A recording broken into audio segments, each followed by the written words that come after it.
اعوذ باللہ من الشیطان الرجیم بسم اللہ الرحمن الرحیم اللہم صلی علی محمد وعلی آل محمد کما صلیت علی ابراہیم وعلی آل ابراہیم انک حمید مجید اللہم بارک علی محمد وعلی آل محمد کما بارکت علی ابراہیم وعلی آل ابراہیم انک حمید مجید۔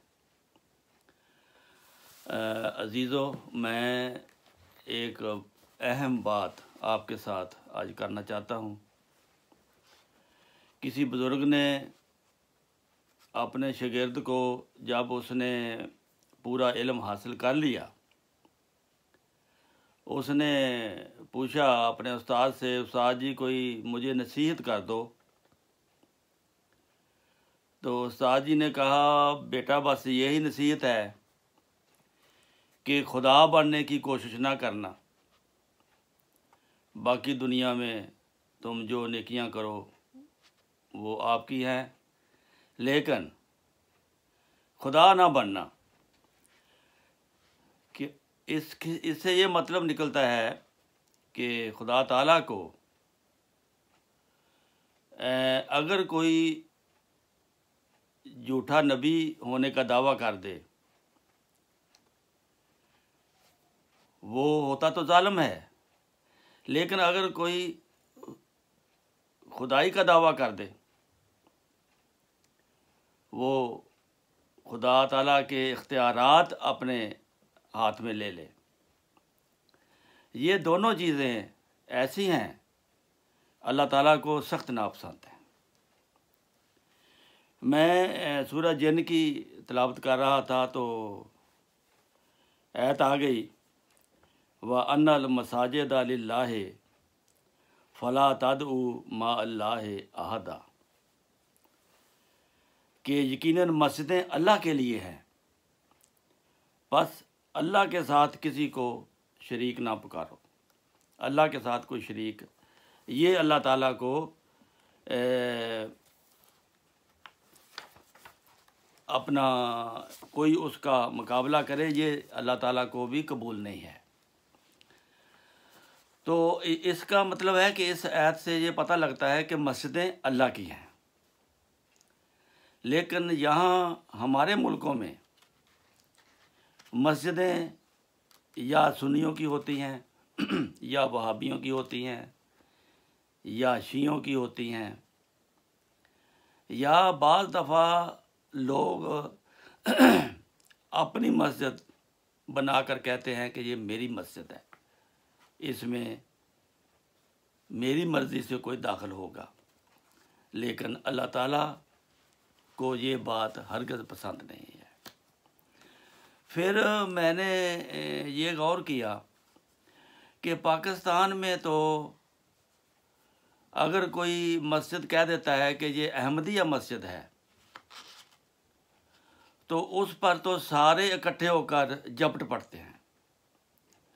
کہ یہ احمدیہ مسجد کیوں ہے، اس کو گراؤ، اس کے مینار گراؤ، اس کا محراب گراؤ، اس کے کلمہ مٹاؤ۔ اور گورنمنٹ کے افسران یعنی پولیس خود ساتھ آتی ہے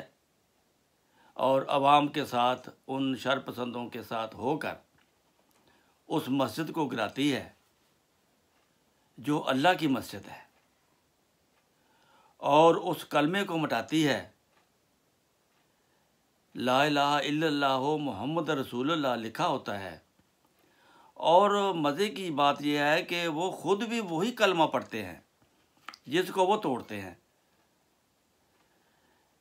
یہ کیسا تضاد ہے کہ اپنے پیارے کو، جس کا دعویٰ ہے کہ ہم اس دنیا میں اگر پیار کرتے ہیں تو حضرت محمد رسول اللہ صلی اللہ علیہ وسلم سے کرتے ہیں، اور یا رسول اللہ کا دعویٰ ہے، ہم سمجھتے ہیں کہ رسول حاضر و ناظر ہے،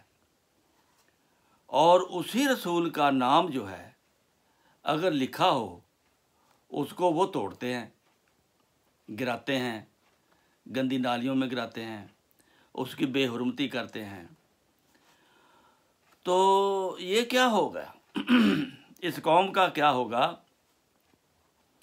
جب کہ مسجد کے بارے میں اللہ تعالیٰ نے قرآن مجید میں لکھا ہے، میں پڑھتا ہوں، وَمَنْ أَظْلَمُ مِمَّنْ مَنَعَ مَسَاجِدَ اللَّهِ أَنْ يُذْكَرَ فِيهَا اسْمُهُ وَسَعَىٰ فِي خَرَابِهَا۔ اس سے زیادہ ظالم کون ہے جس نے اللہ کی مسجدوں میں اس کا نام بلند کرنے سے منع کیا اور انہیں ویران کرنے کی کوشش کی؟ تو یہ بات بھی ہمارے ملک میں عام ہے، بلکہ یہ 1974 سے یہ شروع کی گئی ہے، جب کہ ایک ایسی جماعت کو جو مسجدیں بناتی تھی، نمازیں پڑھتی تھیں، کلمہ شہادت کہتی تھی، اذان کہتی تھی، اس کو غیر مسلم کہہ کر اللہ تعالیٰ کے عذاب کو آواز دی، کیونکہ جو شخص اللہ کا نام لیتا ہے اور اسے جو روکتا ہے، آگے اس کے لیے اسی آیت میں ہے کہ ان کے لیے دنیا میں ذلت اور آخرت میں بہت بڑا عذاب مقدر ہے۔ یہ تو قرآن شریف کہتا ہے کہ اس کے لیے دنیا میں ذلت اور آخرت میں بہت سا عذاب مقدر ہے۔ یہ بات کہاں سے شروع ہوتی ہے اور کہاں ختم ہوتی ہے؟ مولوی جس کے بارے میں اسلام نے شروع میں ہی بتا دیا تھا 1400 سال پہلے، 1500 سال پہلے، رسول کریم صلی اللہ علیہ وسلم نے، کہ اس زمانے میں بدترین مخلوق جو ہوگی وہ علماء سو ہوں گے آسمان کے نیچے، ان سے تو ہمیں کوئی گلہ نہیں بنتا، کیونکہ ان کے مقدر میں یہ ذلت آ چکی ہے، وہ پہلے سے اللہ تعالیٰ نے بتا دیا تھا۔ لیکن اس کی سمجھ نہیں آتی، یہ بظاہر دنیا دار لوگ، سیاستدان لوگ، یہ مسجدوں کے پیچھے اور مذہب کے پیچھے پڑھ کر یہ ٹھیکیدار بن گئے ہیں۔ اب ہم دیکھتے ہیں کہ قرآن مجید کی روح سے 1974 میں جس شخص نے غیر مسلم ہونے کا، ناٹ مسلم ہونے کا احمدیوں کو فتویٰ دیا تھا متفقہ طور پر، اور اس تحریک کا ذمہ دار وہ خود تھا، اس کو دیکھتے ہیں، تاریخ کی نظر میں اس کو دیکھیں کہ اس کے متعلق قرآن کریم کی اگلا حصہ پورا ہوا ہے یا نہیں۔ اگلا حصہ ہے وہ دنیا میں ذلیل و خوار ہوگا، تباہ و برباد ہوگا، اور آخرت میں جہنم کا عذاب اس کے لیے مقدر ہے۔ اب ہم دیکھتے ہیں بظاہر ذوالفقار علی بھٹو نے یہ کام کروایا، مولویوں کے ساتھ مل کر، ان کی باتوں میں آ کر، اس لالچ سے کہ مجھے مولویوں کے ووٹ مل جائیں گے، اس کی ہم دیکھتے ہیں نہ وہ خود بچا ہے بلکہ وہ ذلت کی موت مرا پھانسی پہ لٹک کر، نہ اس کی بیوی بچی ہے، نہ اس کا کوئی بیٹا بچا ہے، نہ اس کی کوئی بیٹی بچی ہے۔ آپ بتائیں، قرآن مجید کی یہ اللہ تعالیٰ کا یہ کلام سچ ثابت ہوا کہ ایک کرسی صدارت پر بیٹھا ہوا ملک کا بادشاہ، جس کا اس فیصلے کے بعد سٹیپ بائی سٹیپ چند سالوں میں اس کا ستیہ ناش ہو گیا۔ پھر دوسری طرف ہم لیتے ہیں، اس کے بعد ایک ڈکٹیٹر نے آ کر زیادہ نمبر لینے چاہے کہ اس نے تو کہا تھا کہ میں ان کے ہاتھ میں کشکول پکڑا دوں گا، اس نے کہا کہ میں یہ کینسر جو ہے اسلام میں یہ ختم کر دوں گا، اس نے کینسر ختم کرنے کے لیے ایک آرڈیننس کے ذریعے مسجدوں پر پابندی لگا دی کہ یہ لوگ قرآن پڑھ نہیں سکتے، یہ نماز پڑھ نہیں سکتے، یہ اذان دے نہیں سکتے، مسلمان اپنے آپ کو کہہ نہیں سکتے۔ یہ وہ اپنی جگہ پہ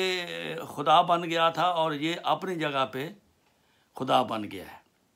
کہ خدا نے تو کچھ نہیں کرنا، میں ان کا مکو ٹھپتا ہوں۔ تو مکو اپنا ٹھپا گیا۔ اللہ تعالیٰ کو یہ بات ناپسند ہوئی اور چند سالوں بعد اس کی ایک مخصوص آزمائش کے بعد کہ شاید یہ توبہ کر لے، یہ واپس آ جائے، اتنا کہ وقت خدا نے اس کو دیا، تو پھر اس کو آگ میں جلا دیا، اس کا نام و نشان مٹا دیا، اس کے ٹکڑے ٹکڑے کر دیے۔ تو یہ تائید خداوندی، یہ اللہ تعالیٰ کی غیرت یہاں تک ہوئی کہ آج اس کا کوئی نام لینے والا نہیں ہے، اس کی طرف منسوب ہونے کے لیے تیار نہیں ہے کوئی۔ تو یہ ہے، اور مجھے یہ فکر ہوتا ہے، افسوس ہوتا ہے، اب یہ قوم پوری کی پوری اس طرف ہو گئی ہے، وہی ان ظالموں کی تقلید میں مسجدیں گرا رہے ہیں، کلمہ مٹا رہے ہیں اور قرآن پڑھنے سے روک رہے ہیں۔ یہ ساری چیزیں اب اس قوم نے اپنے ذمہ لے لی ہیں۔ موجودہ حکومت کے کرندے بھی اس کے ساتھ ہوتے ہیں۔ یہ واللہ عالم وہ خود آتے ہیں، اپنے شوق سے یا حکم سے آتے ہیں۔ بہرحال اس کا ذمہ دار جو بھی ہے، خدا تعالیٰ کو معلوم ہے کہ اس کا کون ذمہ دار ہے۔ اگر خدا تعالیٰ کو جس دن بھی غیرت آ گئی تو پھر اس قوم کا وہی حشر ہوگا جو خدا تعالیٰ نے چاہا۔ اللہ تعالیٰ نے پہلے بیان کر دیا ہے، اس لیے ہمیں اس کے لیے ہوش کے ناخن لینے چاہیے اور توبہ و استغفار کرتے ہوئے کسی کے مذہب میں اس ظالمانہ طور پر دخل اندازی نہیں کرنی چاہیے۔ پتہ نہیں اللہ تعالیٰ کو کس کی اور کون سی ادا پسند ہے۔ یہ میں نے عرض کرنا تھا۔ تو باقی انشاءاللہ اگر آپ کو یہ چیزیں پسند آئی ہوں تو آپ پلیز اس چینل کو سبسکرائب کریں تاکہ آپ کو آئندہ بھی ایسی باتیں سننے کو ملتی رہیں۔ السلام علیکم ورحمۃ اللہ وبرکاتہ۔